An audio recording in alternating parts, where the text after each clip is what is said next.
ফজরের আজান হচ্ছে, অথচ আয়েশা ও আব্দুল্লাহ দুজনেই ঘুমাচ্ছে।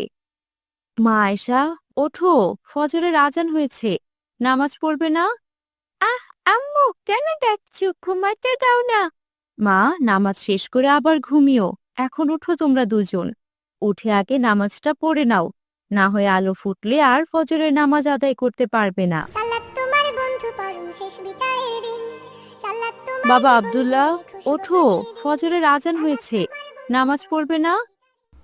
ওহ, রোজ রোজ এই নামাজের জন্য ভোরবেলা ঘুমের ব্যাঘাত ঘটে। ভালোই লাগে না একদম আমার। নামাজ নিয়ে অসন্তুষ্ট হতে নেই বাবা, এতে আল্লাহ তাআলা তোমাদের উপর নারাজ হবেন। চট করে উঠে অজু করে নামাজ আদায় করে নাও। মায়ের এত ডাকাডাকিতে তারা বিরক্ত হয়ে নামাজ আদায় করতে উঠে পড়ে। নামাজ শেষে আব্দুল্লাহ ও আয়েশা তাদের রুমে গিয়ে বলে, দেখো আব্দুল্লাহ, এই ফজরের নামাজের জন্য রোজ রোজ আমাদের ঘুমের ব্যাঘাত ঘটে। আমার একটু ভালো লাগে না। একদম ঠিক বলেছ তুমি। দেখো, কাল থেকে আমাকে যতই ডাকুক, আমি একদম ঘুম থেকে উঠব না, একদমই উঠব না। আমিও না।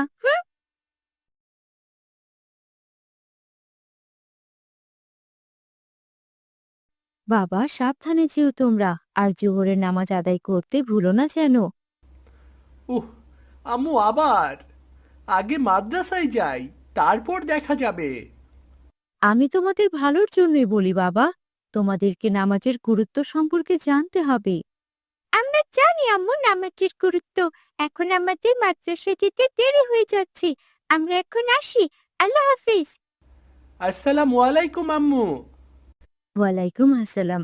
সাবধানে যেও। ফি আমানিল্লাহ। সালাত তোমার জীবন জুড়ে খুশবু প্রতিদিন। যাই নামাজি শান্তি মাদ্রাসায় টিফিন দিশে দেওয়ার বাড়ি। সাথে সাথে সবাই একসাথে খেতে বসে পড়ে। আয়শা, আজ তুমি কি এনেছো টিফিনে? দেখো, আজ আমি নুডলস এনেছি। আজ আম্মু আমাকে আব্দুল্লাহকে কেক বানিয়ে দিয়েছে। নাও খেয়ে দেখো। আয়েশা, আমাকেও দাও। আর এই নাও, আম্মু আজ ডালের চপ করেছে। কেকটা ভীষণ মজা। সত্যি, আন্টি খুব ভালো কেক বানাতে পারে। হ্যাঁ, একদম ঠিক বলেছো। খুব মজা হয়েছে খেতে। তখনই জোহরের আজান শোনা যায়। রোহান তাড়াতাড়ি করে খাওয়া শেষ করে বলে, আব্দুল্লাহ, তাড়াতাড়ি চল, আগে নামাজ পড়ে আসি।